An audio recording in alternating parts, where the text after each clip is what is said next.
Hello and welcome to the final episode in the current series. Today we're going to be looking at calibrating the rifle so we know exactly where our pellet is at any given range and how this is going to benefit us in the long run. We're also going to look at the maximum range that we can shoot our rifle out to, so we know if we're stuck at, say, a rabbit at 50 yards and we've only got a map to 40 yards, how we can't go for that and we've got to get 10 yards closer. It's a bit of a long video, so get yourself a cup of tea, cut the bickies, sit down and enjoy. So in front of us is the 0mm target that I designed for myself. It's 170 by 170, designed on PowerPoint to fit into a pellet catcher. You can also reorientate it, stick it on cardboard, you know, and have massive drops, so you can go out to like 100 yards if you wanted. So say do maybe 60 to 80 yards, you know. You've got all this zone to play with. The discs are set to 1 inch outers and 5mm inners. Now what I'll do is I'll quickly go through the benefits of using this sort of target. So here we have some demonstrations of what I use this target for and all the different kinds of things that you can use it for. So we'll start at the 10 marker. So in my back garden it's 11 yards, and at 11 yards this dot is 10mm for it to be a full mil dot. That's a bit hard to measure to for later on for other uses, so I reduced it down to half a mil dot measurement, which is why it's 5mm dots. So what I can do is confirm what the manufacturer is saying, that it is 10 times 10 magnification for true mil dot spacing, by quite simply in my back garden lining the reticle up as you see here at the base on the horizontal line, and then just cycle through the power. When I'm exactly, you know, covering half a mil dot with the dot, then I know that that's it. So, you know, for example, the AGS I found was set closer to 9 than it was to 10. The next thing I do is you can use it for zeroing, as you can with any target. You know, you can do that with just a dot. However, you know, if you've got a target that you've got a stack of, you can just take it out and you can re-zero this quite a few times. You could just have one that you use specifically for zeroing. So maybe these two here are 1-0, then a couple of months later you did a re-zero, and you can see the change in your zero as the months have gone on, just from general wear and tear. So all we would do, we would aim here wherever the group falls. We would then pull a couple of clicks to the left, a couple of clicks up, and then reshoot it. If we're lucky enough, it will land there. Mapping trajectory is another one. So all we would do is put the target out, and then we would walk back in 5-yard increments to our range finding method. So if you're using the high mag and parallax method of doing it, or if you're using a range finder method of doing it, or you're using a tape measure, you would just put the tin out at 0 and you would then walk backwards, as you can see in the bottom left hand corner there, of me quite quickly doing this, so you get a good idea of what I'm doing.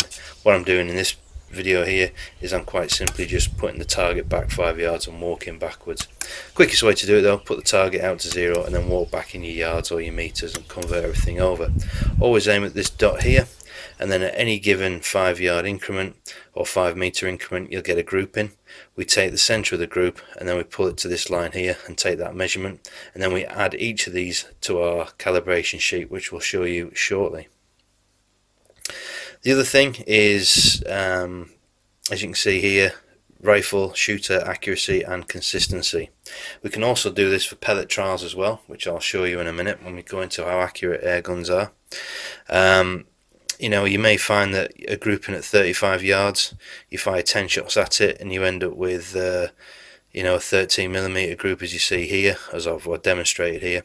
Then you go back to 40 yards and suddenly you find out that you're at 22mm groups. At that point you'll be starting to think, oh, I'm coming up to the ragged edge here, I don't really want to go out and ever shoot past this because there's a chance I might miss. Okay, this is consistency, this is acceptable. Anything that went outside of there just wouldn't be acceptable. So for example there, if my group was, you know, slightly high, if that was an actual grouping, you know, you'd want to sort of read it anyway. You get what I'm saying.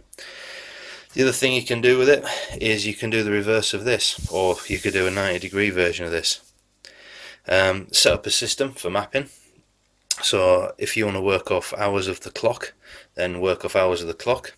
What I tend to do is I work off 0, 22, 45, 67, 90 degrees, forward and rear. and that's how I do it. So this is 67 degrees.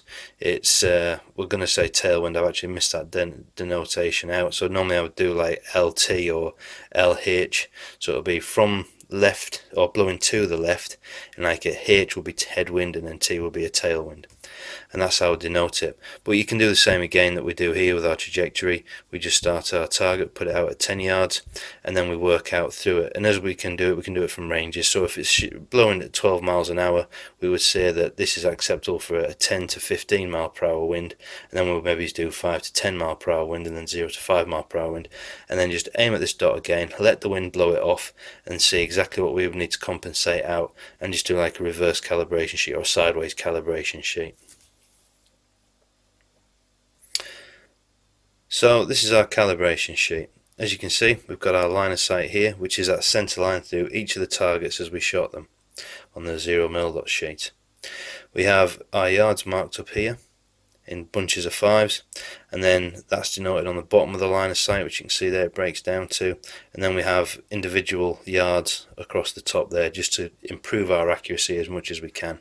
You don't really need to go much lower than that, because your range finding equipment, generally a yard is about as accurate as you're going to get, plus or minus a yard. What we stick in here, just stick a little bit of data about it, the date that we shot it, you know, anything expected 0, the rifle we used. Power and velocity isn't actually all that key, neither is the ballistic coefficient, because we're not using a computer program to work this out for us. But things like caliber, pellet and weight, you know, is quite important. Got the same breakdown here of our yards. I know there's an error here.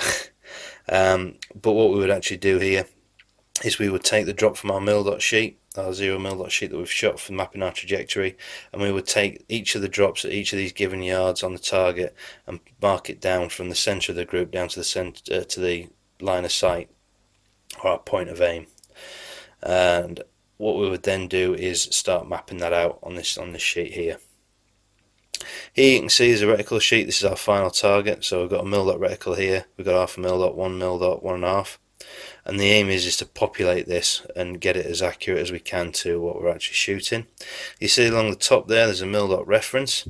This is for if we were using a partial calibration, and what we would do is we would actually record, instead of in here, point of aim to point of impact difference, what we would actually put in there is the actual mil dot that we used to strike the target down at this range, or get our grouping. You know, what mil dot we used to get a group in central on the dot, the point of aim at this point here, this given yards. It was a bit of a mouthful. But before we start implementing any of this, it's best practice, I find, to mark out your mil dots. Now this is done deliberately to sort of throw you off. As you can see, we've got a true mag space in there, true mil dot spacing at 10 magnification in red.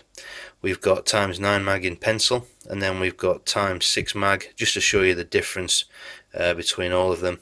And now what I've done is I've grouped them into half yards, mil dots and all the rest of it, and just brought them on the end, so you can actually see the difference of changing the magnification on your scope setting, which we discussed in episode 2. So if you look at ×10 magnification, your half mil dot is here. At ×6, your half mil dot marker's here. So you can see the difference that you get in your drop. And all we do is we work to 25 yards and we just divide our spacings down.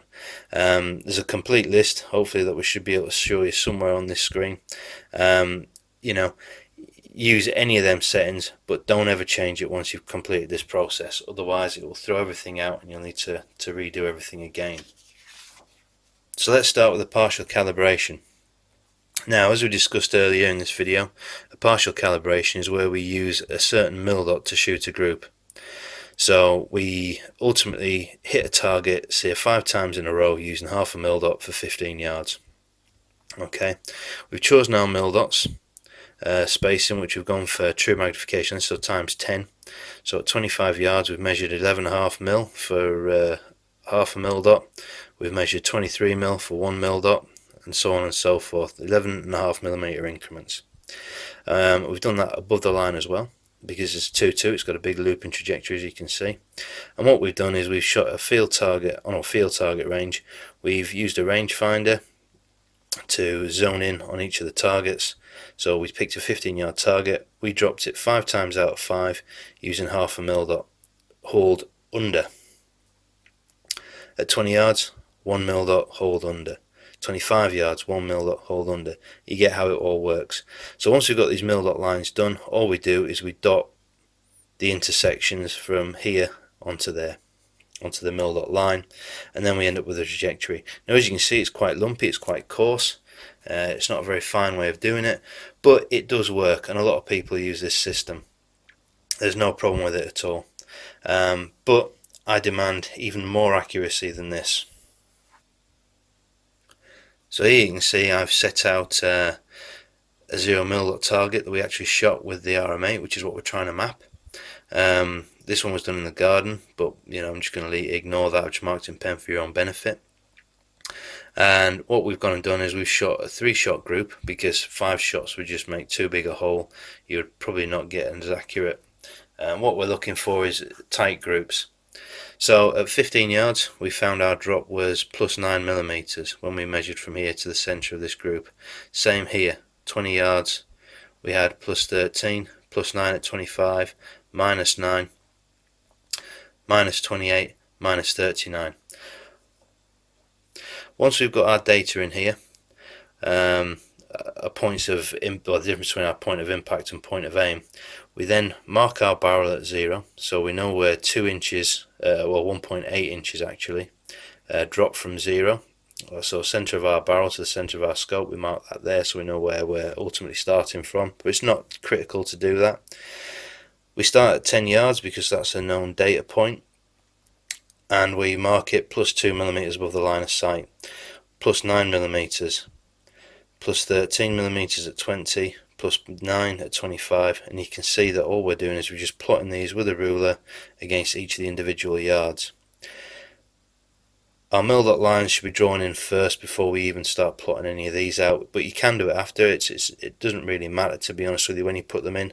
I generally like to do mine first. I've only put one line in there just to try and keep this tidy, because it gets quite messy, as you'll see later on. But the first thing we notice is we expected our 0 to be 30 yards, when in actual fact we're about 27.5. So we take that 27.5 and then we put it into our 0 marker on our mil dot sight here. We take our second 0, which is 10 yards, so we then look at the intersection where this trajectory line down to the barrel intersects the line of sight, and that's done at about 9.5 yards. But what we're going to do is we're going to round that up and put that at 10 yards. And then at half a mil dot, you can see here, our half mil dot, we follow that line across, we take our first intersection there, we draw a line up through our line of sight, which is what these extra lines are for, to make like a wonky grid, if you know what I mean, a mil dot grid, so to speak. And we find that that intersects the line of sight at 9 yards. We then go out to the next side of it for our drop, and we find that this line intersects at 31 yards. So we put that in there. Well, it's 30.75 here, but we'd round that to 31. And we carry on doing that for all our mil dots until we end up with a complete map of our trajectory to the point where it becomes unmanageable. So what do we mean by manageability? What it means is when we look at our trajectory, our final map, and you can see I've expanded this right out to about 80 yards. It's just disappearing behind this piece of paper. You can see at 40 yards and the 2.2 we have a massive drop off. There is a 177 on there, just ignore that. We've completed our reticle map, as you can see. If you remember, it was 10 for our near 0, 27 for our far 0, and then we've got 9 as our first intersection, 30. That's our next intersection, although it was more like 31, I think, on the other one. I think I got one of the measurements slightly wrong, but this is the actual calibration that I did for the RM8. As I said, 40 yards we've got a steep drop off, so we want to know what that actually means. So we look at our range finding equipment, and our rangefinder, which is a Hawk LF400, says that it's accurate to plus or minus 1 yard. Basically 1 meter, so 1.1 yards. Let's not split hairs about it. It's about a yard.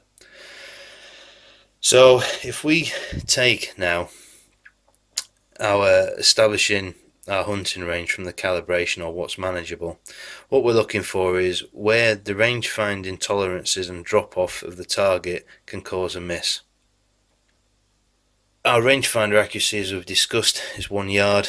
So when we look at 41 yards here for our range finding, so we're at what, 1.5 mil dots, we could be either at 40 yards or 42 yards according to this rangefinder. It's that far out.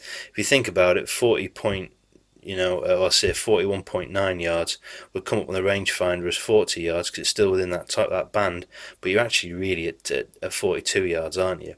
So what would that actually mean if we were to do it? So what we've got here is we've got our target, our 1-inch brain that we're trying to aim for, and what happens is when we fire it, we actually at 40.9 yards or 41.9 yards are going to be, you know, aiming at 42. So what's the drop at 42 yards then? So we sit there, we come down, we measure back up again, and then we measure the difference between with that 41 yards and 42 yards, and we find that it's about 1/4 mil dot. You know, it's basically plus or minus 11 millimeters, or as I said, plus or minus 1/4 mil dot. So we drop down from our center point of aim to where the center point of the impact is going to be on our group, and we find that 11 mil difference. This is the only area that we can realistically hit. Okay, if our grouping is so tight that we have a 1/2 inch group at 41 yards, then we've only got about 6.5 millimeters of meat that we can hit. Most of our shots are more likely to miss. Now if we came back to, as you can see here, 39 yards, so 39.9 yards is 40 yards, that difference between the point of aim to the point of impact is only going to be 3 millimeters, and you're only talking 2 yards here, don't forget. But the difference, as you can see, is this is the area where there's a chance of you missing and hitting a jaw. To be honest with you, it's 3 millimeters, so as long as you can get it in there, you're going to hit a bit of brain with a 2-2 shot. So, you know, what we're saying now is 40 yards is our absolute maximum that we can shoot to. If we're at 41 yards, we need to crawl on our belly another yard to get another yard closer to the quarry, or the quarry's got to come a yard closer to us. So now we can see where our trajectory drops off, where our manageability is. We know that this is our absolute limit, 40 yards for taking a shot with. Naively, as you can see, I've gone and marked up a red zone. This is not where I can hunt, is what this red zone is saying. I cannot hunt in this range. In reality, I can't hunt any further than that range there, 41 yards. So 1.5 mil dot is my absolute maximum. So this actual reticle mark here that I've printed off on PowerPoint again, so that I can stick it on my rifle anywhere I want, actually needs redoing so that this orange line comes up to this yellow line here at 41 yards. That's my reminder in the field to say, Glenn, sanity check, it's 41 yards. I know the 177, this would be easy, but this is 2-2. You can't take this shot. It ain't on. And let's face it, you've only got to crawl the length of your body and you've gained 2 yards, so it's not a massive difference, you know. But ultimately we take the data on this, we create one of these sheets, we mark it up as I've just described so that you've got your sanity check there. You can do this on a credit card style one. You can do it on a piece of masking tape, as you can see there on the side of the rifle. You can even make a reticle cap, as you can see there, and have it on the inside or on the forward part of your scope. Either way, it needs to be easily readable, so that if you're lying down, you can read it quite easily without having to pick up the rifle, move around, fumble around in your pockets for stuff. Okay, so with all that work done, and it is a lot of work and I appreciate that, what we're going to do is we're going to take one of these orange clays, or 2 of these orange clays, put on our little mil dot and 0 target there, just blue tack that on. What we're going to do is we're going to range find these using a rangefinder. We're going to then use this reticle map on the side, and we're going to shoot these 2 targets and analyse the results. Right. First target is... Pick a colour, go for the yellow. 3 yards. Oh, but yellow? Yeah. On the wood? Yeah. 23 yards is 1/2 mil dot under. I'm going to get it now. No, you're not. The man's next to you, so clip your ear on. 23 yards. Did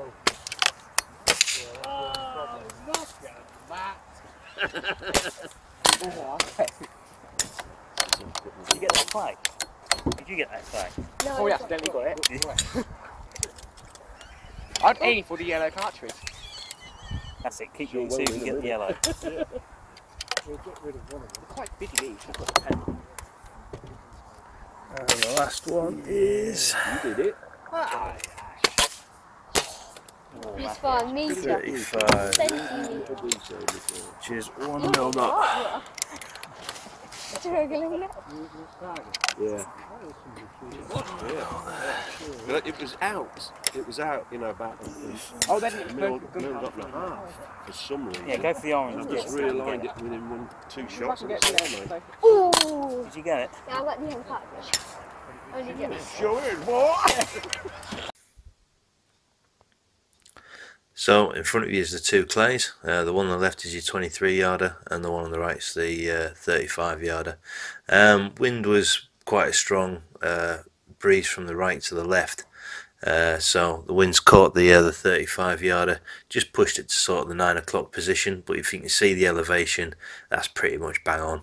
And it's pretty much the same case with the 23 yarder one. Elevation's slightly high, probably got a slightly lighter pellet, but still within where we expected them to be. So this proves that, you know, this method does work if you give it the due attention. Okay, so now we're at the end of the series. What you make of it is completely up to you. Personally, I've enjoyed doing it. The second series is underway. However, what you should now be able to do is go into a gun shop, buy yourself a gun for the permission you've got, or for whatever shooting discipline you want to be doing, the kind of caliber you want to buy.